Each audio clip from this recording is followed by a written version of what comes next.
Phone tapping కేసును విచారణ చేస్తున్న సిట్కు ఎస్ఐబి మాజీ చీఫ్ ప్రభాకర్ రావు సహకరించడం లేదని తెలుస్తుంది. హార్డ్ డిస్క్ల ధ్వంసం వెనుక ఉన్న అసలు సూత్రధారులెవరో చెప్పకుండా పొంతనలేని సమాధానాలు చెప్తున్నట్లు సమాచారం. ఈ నెల 17న ప్రభాకర్ రావు మళ్లీ విచారణకు హాజరు కావాలని సిట్ ఆదేశించింది. ఇప్పటికే ఈ కేసులో ప్రభాకర్ రావును 3 సార్లు విచారణ చేశారు సిట్ అధికారులు. నిన్న ప్రణీత్ రావు ఇచ్చిన స్టేట్మెంట్ ఆధారంగా ప్రశ్నల వర్షం కురిపించింది సిట్.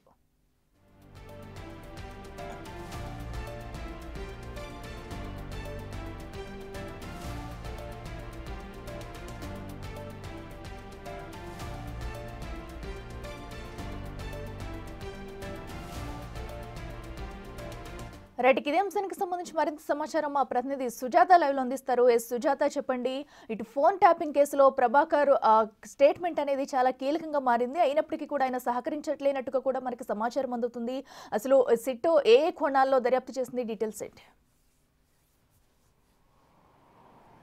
అఖిల, ఫోన్ ట్యాపింగ్ కేసులో ప్రధాన నిందితుడిగా ఉన్నటువంటి ప్రభాకర్ రావుని నిన్న సిట్ అధికారులు 9 గంటల పాటు విచారించింది. ఈ నేపథ్యంలోనే నాటి డీజీపీ మహేందర్ రెడ్డి పేరుతో పాటు intelligence bureau IG Anil Kumar పేరును కూడా వెల్లడించినట్లుగా కీలక సమాచారం. ఫోన్ ట్యాపింగ్కి సంబంధించి మొదటి నుంచి ఈ కేసులో ప్రభాకర్ రావు పోలీసులకి సిట్ అధికారులకి సహకరించడం లేదు. తను ఏ ప్రశ్న అడిగినా కూడా నాకు సమాధానం తెలియదు, మర్చిపోయానన్న సమాధానాలనే వినిపించారు. కానీ నిన్న నాటి డీజీపీ మహేందర్ రెడ్డి పేరు, అనిల్ కుమార్ పేరు ప్రస్తావించడంతో కొంతమేరకు చర్చనీయాంశంగా మారింది. ఫోన్ ట్యాపింగ్కి సంబంధించి తన పైన ఉన్నటువంటి ఆదేశాలు జారీ చేస్తేనే అధికారులు ఫోన్ ట్యాపింగ్ చేశాను అని చెప్పినట్లుగా కూడా కీలకంగా అందుతున్నటువంటి సమాచారం. మొదటి నుంచి ఈ కేసుకి సంబంధించినటువంటి ప్రణీత్ రావు, భుజంగ్ రావు, తిరుపతన్న, రాధాకిషన్ రావు వీళ్ళని విచారించినటువంటి నేపథ్యంలో కూడా వాళ్ళందరూ ఈ ఇచ్చినటువంటి స్టేట్మెంట్ని రికార్డ్ చేశారు. కానీ కీలకంగా ఉన్నటువంటి ప్రభాకర్ రావు, ప్రణీత్ రావు వీళ్ళిద్దరి స్టేట్మెంట్లు ఈ ఫోన్ ట్యాపింగ్కి సంబంధించి చాలా కీలకంగా మారనున్నాయి. ప్రణీత్ రావు చెప్పినటువంటి స్టేట్మెంట్ ఆధారంగానే ప్రభాకర్ రావును విచారించారు.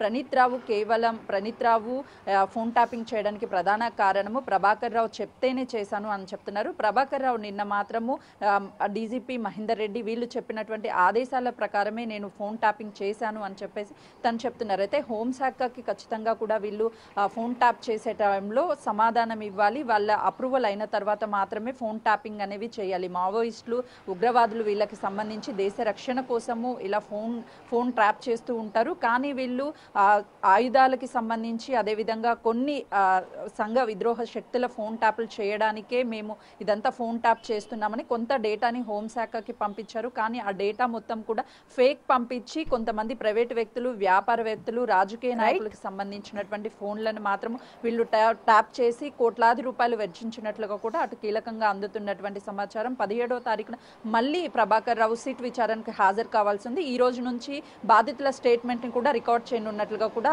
మనకు అందుతున్నటువంటి సమాచారం. Akhila, right Sujatha, thank you. So ఏదైతే ఫోన్ ట్యాపింగ్ కేసులో కూడా ప్రభాకర్ రావు స్టేట్మెంట్ అనేది కీలకంగా మారింది. అయితే ప్రస్తుతం ప్రభాకర్ రావు సిట్కి అయితే ఏ విధంగా సహకరించడం లేదో, ఎలాంటి క్వశ్చన్స్ అడిగినా కూడా తనకు తెలియదనే సమాచారం చెప్తున్నట్టుగా కూడా మనకు సమాచారం అందుతుంది. అయితే దీనిపై ఇప్పుడు సిట్ ఎలా ముందుకెళ్తుంది, ప్రభాకర్ రావుని ఫోన్ సీజ్ చేసే అవకాశాలు